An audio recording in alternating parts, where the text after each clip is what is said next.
Welcome to our channel. Today we how to budget with Acorns, full guide step by step clearly.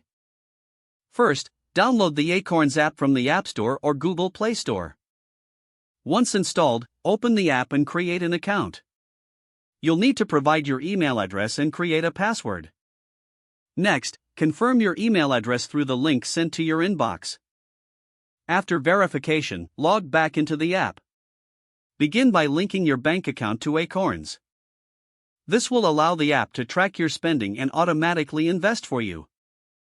Follow the prompts to enter your bank details securely. Once your bank account is linked, the app will analyze your spending habits. Acorns rounds up your purchases to the nearest dollar and invests the spare change. To set your investment preferences, choose an investment portfolio that suits your risk tolerance.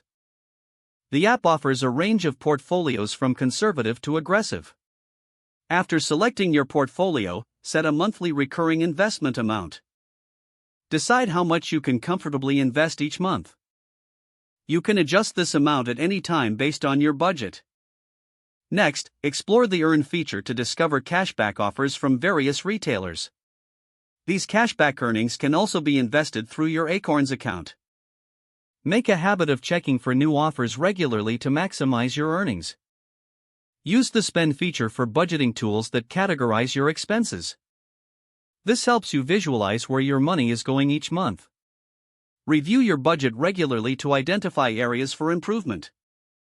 Take advantage of the insights provided by Acorns to make informed financial decisions.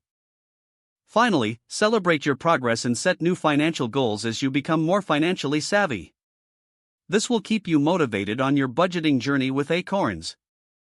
If the page does not load, refresh the browser or try again in a private or incognito window.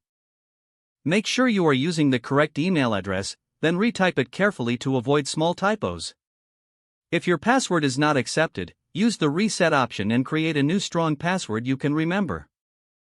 Check your spam folder for verification or security emails, then complete any requested confirmation steps. Don't forget to like this video and subscribe to our channel for more step-by-step tech guides.